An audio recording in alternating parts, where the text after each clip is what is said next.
Assalamualaikum warahmatullahi wabarakatuh. Salam semangat terdahsyat bagi para sahabat-sahabat setia channel ASYD dimanapun Anda berada. Sengaja video ini saya buat atas requestnya sahabat-sahabat sekalian, bahwa mereka beberapa sahabat-sahabat itu ada yang request bagaimana cara menyampaikan atau menjelaskan kepada wali santri, di mana ketika putra-putrinya sudah Al-Quran, tetapi ternyata hasil dari placement test itu perlu belajar lagi pemantapan di jilid 1 atau 2 atau 3. Wah, sebagai wali santri, sebagai orang tua, ketika merasa anaknya sudah Al-Quran, tapi ternyata di sekolah disuruh belajar lagi jilid 1, 2, dan 3. Jadi seakan-akan menjadi seperti derajatnya itu langsung turun, ambles gitu kira-kira. Nah, bagaimana sebagai guru Al-Quran menyampaikan atau menjelaskan kepada orang tua atau wali santri bahwa di dalam metode Umi itu perlu mastery learning yang konsisten. Mastery learning yang konsisten adalah ketuntasan pembelajaran. Nah, bisa jadi nanti para guru Al-Quran, ustadz-ustadzah bisa menyampaikan kepada wali santri bahwa Bapak Ibu sekalian, para wali santri, bahwa kenapa kita perlu memastikan putra-putri Bapak Ibu sekalian untuk memantapkan lagi di jilid 1. Nah, harapannya Bapak Ibu sekalian, putra-putri Bapak Ibu ketika mengucapkan makharijul huruf dan sifatul huruf itu sebagaimana yang telah disampaikan oleh gurunya atau ustadz-ustadzahnya. Contohnya bagaimana mengucapkan huruf A, fa'ala, bagaimana ketika mengucapkan huruf so, sabara, bagaimana ketika mengucapkan huruf do, daraba. Nah, harapannya putra-putri Bapak Ibu sekalian itu mengucapkan huruf-huruf itu fasihnya seperti ustadz-ustadzahnya. Nah, itu perlu dimantapkan lagi di jilid 1. Nah, kemudian kenapa setelah jilid 1 perlu dimantapkan lagi di jilid 2 Bapak Ibu sekalian? Harapannya adalah bacaan-bacaan tanwin itu harapannya seperti yang disampaikan oleh ustadz-ustadzahnya. Bagaimana mengucapkan tantintun, syajaratan, syajaratun, kasyajaratin. Nah, demikian Bapak Ibu. Nah, kemudian kenapa perlu dimantapkan lagi di panjang pendek, yaitu di jilid 3? Bisa jadi di rumah sudah Al-Quran, tetapi kenapa perlu dimantapkan lagi di jilid 3? Agar panjang 1 alif dan 2 alifnya itu stabil atau tidak terlalu panjang. Contoh, Rabbi syrah li sadri, ri-nya dibaca panjang 1 alif atau 1 ayunan, agar tidak terlalu panjang. Seperti Rabbi syrah li sadri wa yassir li amri. Nah, itu ri-nya terlalu panjang Bapak Ibu sekalian. Harapannya panjang 1 alifnya adalah stabil atau tidak terlalu panjang. Nah, kemudian kenapa Bapak Ibu ketika putra-putrinya sudah Al-Quran perlu memantapkan lagi jilid 4? Ketika huruf lam sukun atau mim sukun itu harapannya adalah seperti bacaan ustadz-ustadzahnya. Contoh, al-azimu, al-nya bacanya demikian, sehingga ketika membaca surah Al-Fatihah, al-nya juga sempurna seperti bacaan gurunya. Contoh, alhamdulillahi rabbil alamin, bacaan lam sukunnya demikian, nanti juga mim sukunnya, kemudian juga ain sukunnya. Contohnya ketika membaca a'budu, ain sukunnya bacaannya demikian. Nah, kenapa Bapak Ibu suatu ketika perlu pemantapan lagi di jilid 5 Bapak Ibu? Nah, harapannya Bapak Ibu putra-putrinya ketika bacaan yang hubungannya dengan dengung itu seperti bacaan ustadz-ustadzahnya. Contohnya nun sukun bertemu ta, min tahtiha, nun sukun bertemu qaf misalkan angqa. Nah, bacaannya demikian Bapak Ibu. Nah, kemudian kenapa suatu ketika putra-putri Bapak Ibu sekalian itu perlu memantapkan jilid 6? Harapannya bacaan kol-kolahnya itu seperti bacaan ustadz-ustadzahnya. Contohnya ketika ba sukun, ab, ketika dal sukun, adraka. Nah, demikian Bapak Ibu. Nah, kenapa Bapak Ibu sekalian? Bisa jadi putra-putri Bapak Ibu sekalian baca Al-Qur'annya sudah lancar. Kenapa masih diulang-ulang lagi? Atau harapannya dari awal surah Al-Fatihah, kemudian surah Al-Baqarah diulang lagi? Kenapa?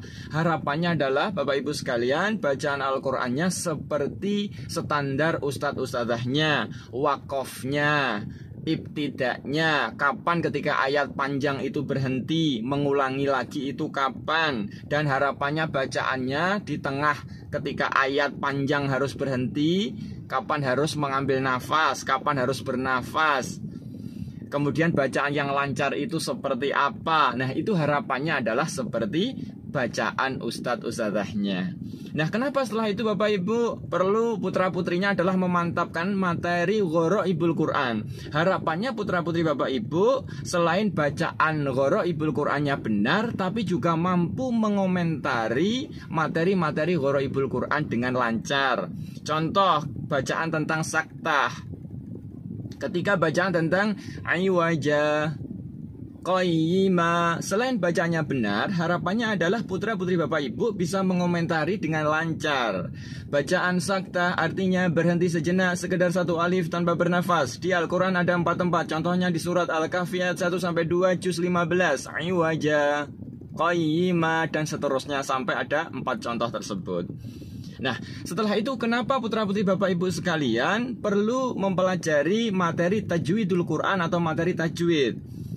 Agar Bapak Ibu sekalian putra-putrinya adalah memahami tajwid dasar dan mampu mengurai materi tajwid itu dengan baik.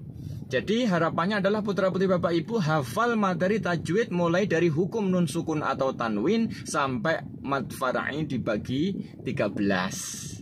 Harapannya adalah putra-putri Bapak Ibu hafal dengan lancar hukum nun sukun atau tanwin dibagi 5, izhar halki, idgham bi gunnah, idgham bila gunnah, iqlab, ikhfa, hakiki, dan seterusnya sampai mad far'i dibagi 13, mad wajib, mutasil, mad jaiz, mufasil, mad arid, li sukun, mad iwad, mad silah, mad badal, dan seterusnya sampai 15 itu Bapak Ibu. Nah, kemudian ketika sudah sampai kepada kelas tajwid, harapannya putra-putri Bapak Ibu lancar mengurai hukum-hukum tajwid tersebut. Misalkan ada pertanyaan, minta ada hukum bacaan apa? Putra-putri Bapak Ibu langsung menjawab tanpa memikir yang lama atau mikir panjang. Langsung menjawab, minta ada hukum bacaan apa? Langsung menjawab ikhfa hakiki. Kenapa? Nun sukun bertemu ta. Huruf hakiki ada berapa? 15. Sebutkan. Tak sajim, dadazai, sinsin, soda, doda, tozo, fakof, kaf. Demikian Bapak Ibu. Ketika ada pertanyaan man a, ada hukum bacaan apa? Izhar halki. Kenapa? Nun sukun bertemu hamzah. Berapa huruf izhar halki? 6. Sebutkan. Hamzah, ha, kha, ain, ghain, ha. Izhar halki ialah nun sukun atau tanwin bertemu salah satu huruf hamzah, ha, kha, ain, ghain, ha. Demikian Bapak Ibu. Sehingga kenapa putra-putri Bapak Ibu bisa jadi hafalannya sudah banyak, bisa jadi sudah khatam berkali-kali, tetapi kenapa perlu memantapkan jilid 1 dulu, memantapkan jilid 2 dulu, memantapkan jilid 3 dulu, dan seterusnya. Itu adalah harapannya standar bacaannya seperti standar baik menurut ustadz-ustadzahnya. Nah, demikian Bapak Ibu. Jadi ketika putra-putri Bapak Ibu sudah khatam Al-Quran berkali-kali, ketika memantapkan jilid 1, 2, 3, itu hakikatnya bukan mengulang Bapak Ibu, tetapi sekedar memantapkan sebentar. Nanti kalau sudah mantap, nanti akan dilanjutkan lagi. Juga nanti insya Allah kalau ngajinya istiqomah juga akan sampai kepada Al-Quran lagi. Dan yang sudah biasa Al-Quran itu biasanya proses pemantapannya memang lebih cepat Bapak Ibu daripada yang sama sekali belum pernah khatam Al-Quran. Sehingga ketika putra-putri Bapak Ibu ketika di rumah sudah Al-Quran, kemudian ketika di sekolah itu memantapkan lagi jilid 1, 2, dan 3, itu sebenarnya bukan aib dan bukan merendahkan derajat atau martabat, bukan. Sehingga tidak perlu malu-malu. Justru di situ akan meningkatkan derajat. Kenapa? Karena bacaannya akan fasih Bapak Ibu. Bacaan yang fasih itu meningkatkan derajat. Sebagaimana hadis Rasulullah SAW bahwa yang bacaan Al-Qur'annya itu baik dan lancar, maka derajat surganya bersama malaikat yang mulia. Sehingga pemantapan fashohah tartil itu bukan merendahkan derajat, tetapi justru akan meningkatkan derajat putra-putri Bapak Ibu sekalian. Sekali lagi, sehingga ketika merasa sudah Al-Quran, sudah khatam berkali-kali, kemudian perlu memantapkan jilid 1, 2, 3, 4, 5, 6, itu sebenarnya bukan menurunkan derajat, bukan menurunkan kelas, tetapi sekedar memantapkan, dan justru itu adalah meningkatkan derajat. Nah, kemudian satu lagi Bapak Ibu sekalian, ketika kenapa putra-putri Bapak Ibu sekalian bisa jadi sudah hafal 1 juz, bisa jadi sudah hafal juz amma, juz 30. Kenapa perlu memantapkan Al-Fatihah lagi? Kenapa perlu memantapkan surat An-Nas lagi Bapak Ibu? Nah, kenapa perlu memantapkan lagi? Karena harapannya standar baiknya metode Umi itu Bapak Ibu, nanti anak-anak ketika lulus munakosyah, nanti adalah ada khotmul Quran dan imtihan. Nanti anak-anak di atas panggung itu membacakan Al-Quran secara bersama-sama. Karena bersama-sama maka harus kompak Bapak Ibu, iramanya kemudian temponya harus kompak. Nah, kompak dan baik menurut metode Umi seperti apa Bapak Ibu? Hafalannya harapannya kompak, irama naik turunnya adalah sama. Contoh, ketika membaca surat An-Nas, Qul a'udzu birabbin nas, malikin nas, ilahin nas. Bisa jadi Bapak Ibu bacaan surat An-Nasnya belum seperti itu. Bisa jadi hafalan juz 30 pakai irama lain atau pakai tingkat fashohah tartilnya belum sama seperti ustadz-ustadzahnya. Itu harapannya surat An-Nasnya diperbaiki dulu seperti itu. Jadi harapannya surat Al-Fatihah sama, surat An-Nas sama, satu sekolah, satu kelas. Itu yang belajar metode Umi, harapannya bacaannya kompak, agar nanti ketika di atas panggung itu kita bisa dengarkan dengan baik.